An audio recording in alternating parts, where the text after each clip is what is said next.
بسم الله الرحمن الرحيم.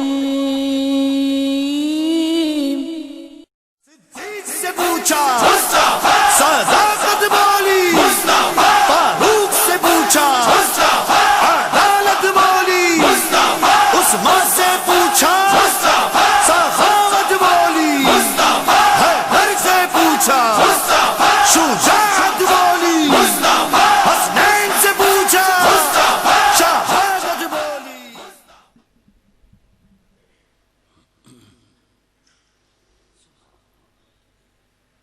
بسم اللہ الرحمن الرحیم.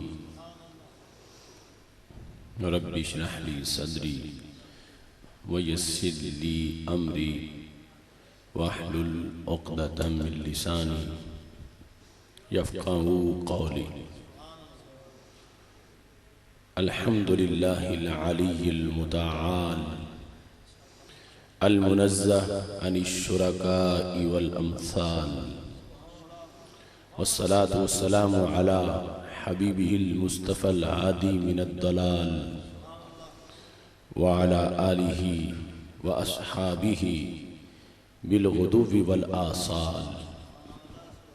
أما بعد فأعوذ بالله من الشيطان الرجيم. بسم الله الرحمن الرحيم. ثاني اثنين إذ هما في الغار إذ يقول لصاحبه لا تحزن إن الله معنا. صدق الله العظيم وصدق رسوله النبي الكريم الأمين. إن الله وملائكته يصلون على النبي يا أيها الذين آمنوا صلوا عليه وسلموا تسليما. الصلاة والسلام عليك يا سيدي يا رسول الله وعلى آلك وأصحابك يا حبيب الله. مولاي صل وسلم دائما أبدا على حبيبك خير الخلق كلهم، منزه عن شريك في محاسنه فجوهر الحسن فيه غير منقسم. يا أكرم الخلق مالي من ألوذ به سواك عند حلول الحادث العممي.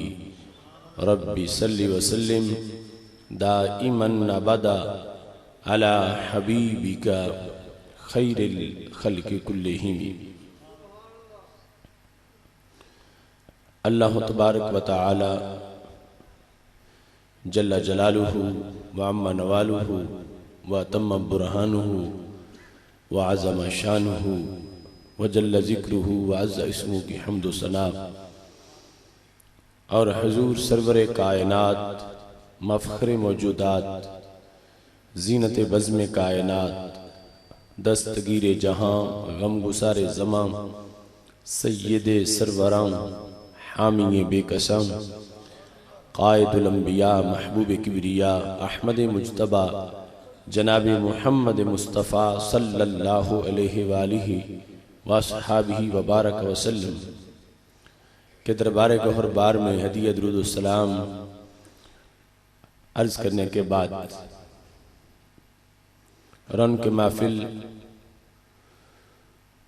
استاذ العلماء حضرت علامہ مولانا خاور حسین نقشبندی صاحب زید مجدہ، امیر ادارہ صراط مستقیم پاکستان ضلع سیالکوٹ، رن کے محفل استاذ العلماء حضرت علامہ مولانا غلام مصطفیٰ شیرازی صاحب زید مجدہ،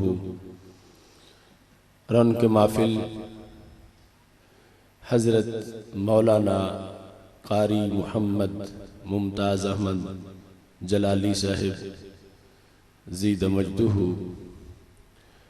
ناظم ادارہ صراط مستقیم پاکستان سیالکوٹ، رن کے محفل حضرت مولانا نور حیات جلالی صاحب زید مجدہ، استاذ القراء قاری محمد منیر احمد جلالی صاحب حافظہ اللہ تعالی، نہایت ہی جلیل القدر علماء کرام، وارثان منبر و محراب، ارباب فکر و دانش، نہایت ہی معزز و محتشم سامعین حضرات، رب ذوالجلال کے فضل اور توفیق سے سنبڑیال کی سرزمین پر تاجدار صداقت، افضل الخلق بعد الرسل،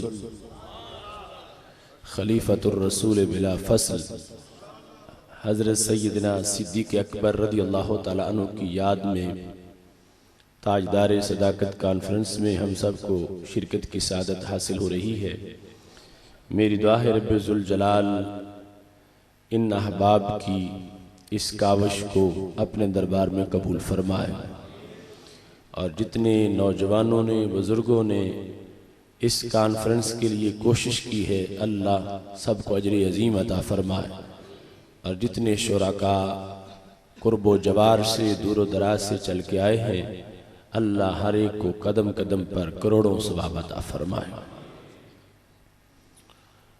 خالق کائنات جل جلالہ نے سید عالم نور مجسم شفیع معظم صلی اللہ علیہ وسلم کی وساطت سے سیدنا صدیق اکبر رضی اللہ تعالی عنہ کو ایسا مقام بخشا ہے کہ قرآن مجید میں ہی نہیں، پہلی آسمانی کتابوں میں بھی آپ کا تذکرہ موجود تھا، اور خالق کائنات جل جلالہ کی طرف سے آپ کی ذات گرامی کے اوصاف اور کمالات کو پہلی کتابوں میں بھی ذکر کیا گیا تھا۔ اسد الغابہ میں یہ روایت موجود ہے کہ جب رسول اللہ صلی اللہ علیہ وسلم نے اعلان نبوت فرمایا، عین اس وقت سیدنا صدیق اکبر رضی اللہ تعالی عنہ یمن میں موجود تھے۔ یمن اس وقت بھی اہل علم کا علاقہ تھا۔ حضرت صدیق اکبر رضی اللہ تعالیٰ عنہ کہتے ہیں، یمن کے ازد قبیلے کے ایک شیخ سے میری ملاقات ہوئی جو آسمانی کتابوں کے ماہر تھے۔ حضرت صدیق اکبر رضی اللہ تعالیٰ عنہ کہتے ہیں، جو ہی میں ان سے ملا، انہوں نے فوراً مجھ سے سوال کیا۔ پہلا سوال یہ تھا، احرمی انت، کیا تم حرم شریف سے آئے، مکہ شریف سے آئے؟ تو کہتے ہیں، میں نے کہا نعم، ہاں میں حرم شریف سے آیا۔ شیخ نے دوسرا سوال کیا، اقرشی انت، کیا تمہارا تعلق خاندان قریش سے ہے؟ تو حضرت صدیق اکبر رضی اللہ تعالیٰ عنہ کہتے ہیں، میں نے کہا نعم، ہاں میرا تعلق خاندان قریش سے۔ شیخ نے تیسرا سوال کیا، اتیمی انت، کیا قریش کی شاخ بنی تیم بن مرہ سے تمہارا تعلق؟ حضرت صدیق اکبر رضی اللہ تعالیٰ عنہ نے کہا نعم، ہاں میرا تعلق بنی تیم بن مرہ سے۔ تو شیخ نے کہا ارفع ثوبک، پھر اپنے پیٹ سے کپڑا ہٹاؤ۔ تو حضرت صدیق اکبر رضی اللہ تعالیٰ عنہ نے پوچھا کہ آپ میرے وجود میں کس چیز کی تلاش کر رہے ہیں؟ آپ مجھے بتائیں تو پھر میں کپڑا ہٹاؤں۔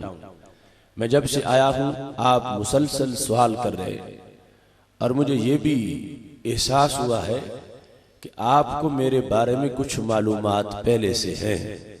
آپ نے مجھے مکہ شریف کا سمجھا تو میں مکہ شریف کا ہوں، آپ نے مجھے قریش کا سمجھا، میں قریش سے ہوں، آپ نے مجھے بنی تیم سے سمجھا، میں بنی تیم سے ہوں۔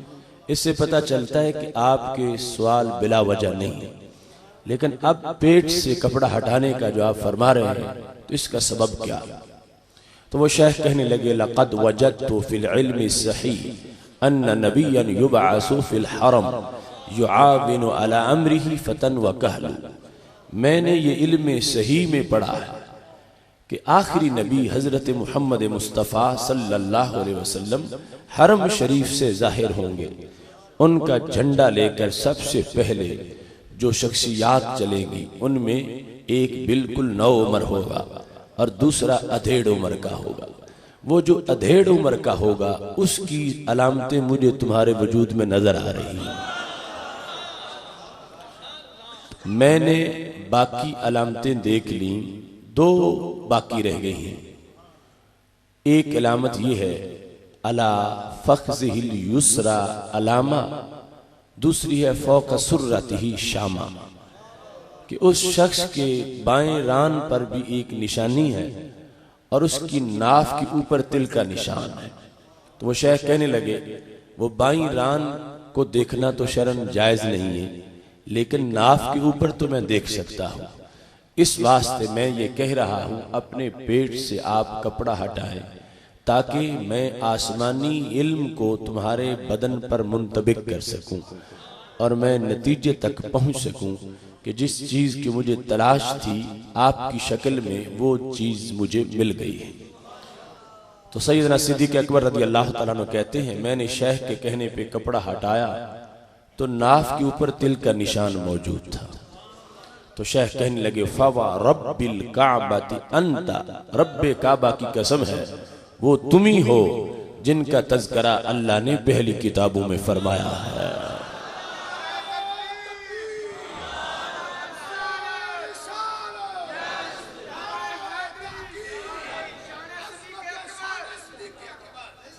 اب جس وقت حضرت صدیق اکبر رضی اللہ تعالی عنہ کی ناف کے اوپر تل کا نشان شیخ نے دیکھ لیا اور مبارکباد دی حضرت صدیق اکبر رضی اللہ تعالی عنہ کو، اور ساتھ نصیحت بھی کی کہ رب نے تمہیں کتنی بڑی شان دی ہے اور نبی آخر الزمان حضرت محمد مصطفیٰ صلی اللہ علیہ وسلم کے لیے تمہیں چنا ہوا ہے، لہٰذا تم ساری زندگی ان کے ساتھ رہنا اور ان کے لیے اپنی خدمات ہمیشہ ان کے حاضر خدمت رکھنا۔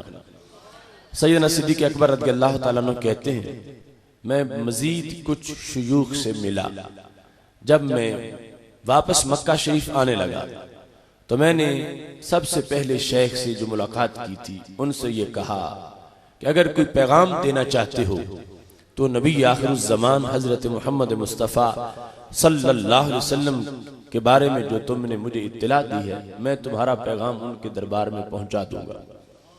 تو شیخ کہنے لگے احامل عنی ابیاتا قلتها فیہ، میں نے ان کی شان میں ایک نعت شریف لکھی ہے تو میری نعت شریف تم ان کے پاس جا کے انہیں سنا دینا۔ حضرت صدیق اکبر رضی اللہ تعالیٰ عنہ نے سندیسہ لے لیا، نعت شریف وصول کر لی، مکہ شریف واپس پہنچے۔ جب گئے تھے تو حالات اور تھے، اب حالات اور ہو چکے تھے۔ شہر سے بہر ایک وفد حضرت صدیق اکبر رضی اللہ تعالیٰ عنہ کی تلاش میں تھا اور انتظار کر رہے تھے۔ اس وفد کا سربراہ ابو جہل تھا۔ جو ہی انہوں نے حضرت صدیق اکبر رضی اللہ تعالیٰ عنہ کو دیکھا تو کہنے لگے ابو بکر یتیم ابی طالب یزعم انہو نبی، ابو طالب کے یتیم بتیجے نے نبوت کا اعلان کر دیا ہے۔